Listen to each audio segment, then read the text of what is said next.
मोहि मारा। रावण ने महाराज धक्का मार के विभीषण को भगा दिया, लेकिन रावण ये नहीं जानता था कि विभीषण जैसा धर्मात्मा जिस दिन मेरे यहाँ से जाएगा तो वो क्या करेगा, हम सब लोगों का पुण्य, हम सब लोगों की आयु छीन करके जाएगा। और उसी दिन से सारे राक्षस कमजोर पड़ गए महाराज। अस कही चला विभीषण जबहि, आयुहीन भय सब तबहि। इसी तरह से विदुर जी महाराज के लिए कहा, सनिर्गतः कौरव पुण्य लब्धा। ऐसा लगा जैसे आज कौरवों का सारा पुण्य समाप्त हो गया महाराज। उसी दिन से कौरवों का विनाश प्रारंभ हो।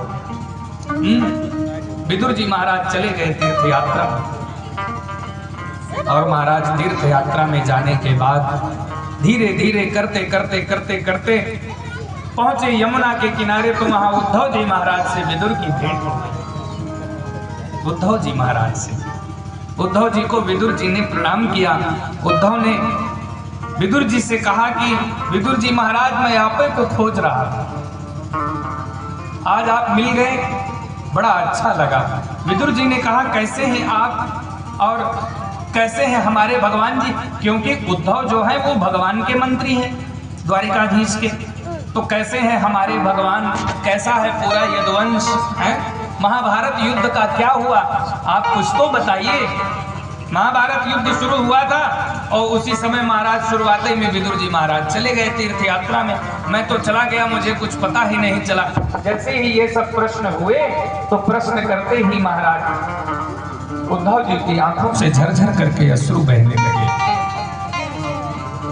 उद्धव जी ने विदुर जी से कहा, विदुर जी महाराज, महाभारत का युद्ध तो कब का समाप्त हो चुका। पांडव जीत गए, कौरव हार गए, युधिष्ठिर राजा बने, और इसके बाद हमारे कुल द्वारिकाधीश हमारे भगवान कहाँ हैं? हमारे पास एक बार हमारे घर पधारे थे, बड़ी कृपा करी थी उन्होंने, मेरे पास कुछ था नहीं, मैंने तो वही साग खिलाया था उन्हें, और उनकी चाची विदुरानी ने तो उन्हें केले के छिलके खिलाए थे। हम उनका स्वागत नहीं अच्छे से कर पाए थे। उद्धव जी महाराज, आज कैसे हैं मेरे ठाकुर जी, मुझे बताइए। उद्धव जी की आंखों से आंसू निकलने लगे और कहे कि विदुर जी महाराज, भगवान अपनी पूरी लीला संवरण करके अपने परम धाम को चले गए, यदुवंश पूरा समाप्त हो गया।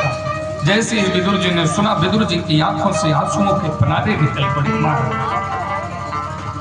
लेकिन हाँ विदुर जी, एक बात है, भगवान जब जा रहे थे तो उन्होंने मुझे कुछ बातें बताई थी, अंतिम उपदेश दिया था, और उन्होंने कहा था कि मुझे विदुर की बड़ी याद आ रही है, ये मेरी बातें तुम विदुर से कह देना।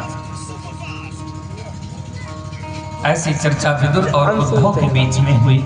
उसके बाद उद्धव जी ने कहा कि बाकी की बची हुई जो चर्चा है वो आपको मैत्री जी से संपर्क करिए, वो आपको।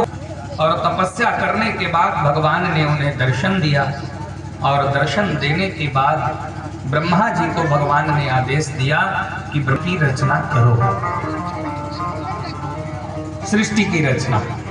ब्रह्मा जी को ऐसा आदेश भगवान ने दिया, और तब ब्रह्मा जी ने सृष्टि की रचना प्रारंभ करी। ठीक है, यहां तक की बात समझ में आई।